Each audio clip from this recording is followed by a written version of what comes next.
تخيل تصحى من النوم تلاقي نفسك فجأة بقيت تاني أغنى شخص على الكوكب، سابق أسماء تقيلة زي جيف بيزوس ومارك زوكربيرج. ده بالظبط اللي حصل مع لاري إليسون مؤسس شركة أوراكل، واللي صدم وول ستريت بعد ما زادت ثروته 18 مليار دولار في ليلة واحدة بس، ووصلت ل 152 مليار دولار، متفوقا على بيزوس صاحب ال 148 مليار وزوكربيرج صاحب ال 149 مليار. واقف دلوقتي ورا إيلون ماسك مباشرة. طب ازاي ده حصل؟ وازاي بقى لاري إليسون تاني أغنى رجل في العالم في ليلة واحدة؟ وليه أوراكل داخلة تنافس الكبار بقوة في سباق الذكاء الاصطناعي؟ تعالوا نحكي القصة من الأول. والمفاجأة بتبدأ من سهم شركة أوراكل اللي قفز بنسبة 13% بعد إعلان نتائج الربع الأخير من 2025. وده حصل رغم أن الأرباح والإيرادات ما كانتش أقوى من توقعات السوق، لكن اللي لعب الدور الحقيقي كان التحول الاستراتيجي للشركة ناحية الذكاء الاصطناعي والدخول في شراكات ضخمة مع عمالقة المجال. والفكرة الأساسية في أوراكل الجديدة مش بس تعمل قواعد بيانات ولا تبني كمان نماذج ذكاء اصطناعي خاصة بيها، لا دي بنية تحتية لإنتاج نماذج الذكاء الاصطناعي اللي بتعتمد عليه بقية الشركات زي اوبن اي وميتا. ففي وقت اللي الكل بيركز فيه على جوجل ومايكروسوفت وامازون في سباق الذكاء الاصطناعي، اوراكل دخلت اللعبة من زاوية مختلفة تماما.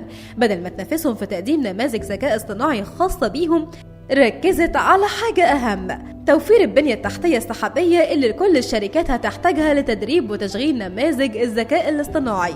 وده خلاها توقع صفقات استراتيجية بمليارات مع شركات زي ميتا مع فيسبوك اللي بتستخدم منصة أوراكل لتدريب موديل الذكاء الاصطناعي لما المنافس لشات جي بي تي. كمان انفيديا الشريك اللي أهم في بناء مراكز بيانات ضخمة بقت مدعومة بوحدات جي بي يو لتدريب نماذج الذكاء الاصطناعي. ده غير بقى ريد بول راسنج وأوبر وزوم، واللي كلهم اختاروا أوراكل كمزود رئيسي للبنية التحتية. ببساطة أوراكل فهمت السوق وقالت الكل هيبني ذكاء اصطناعي، بس مين هيأجر لهم الأرض اللي هيبنوا عليها؟ وهنا كان المكسب الحقيقي.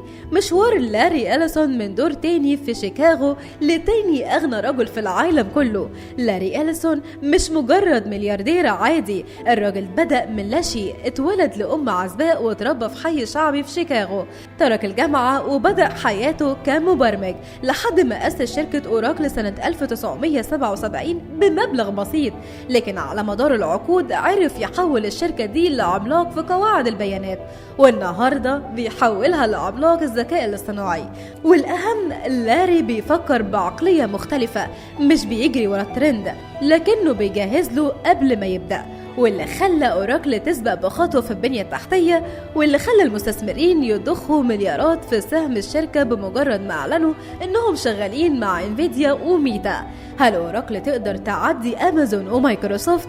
في كلام كبير في وول ستريت إن أوراكل لو استمرت بالنمو ده ممكن خلال 3 سنين تبقى رقم 2 عالميا في خدمات الكلاود بعد مايكروسوفت وتعدي كمان أمازون. ومش بس كده، أوراكل أعلنت إنها هتفتح مراكز بيانات ضخمة في الهند وأوروبا والشرق الأوسط، وبتتوسع في الشراكات مع شركات دفاعية أمريكية لاستخدام منصتها في تطبيقات عسكرية مبنية على الذكاء الاصطناعي.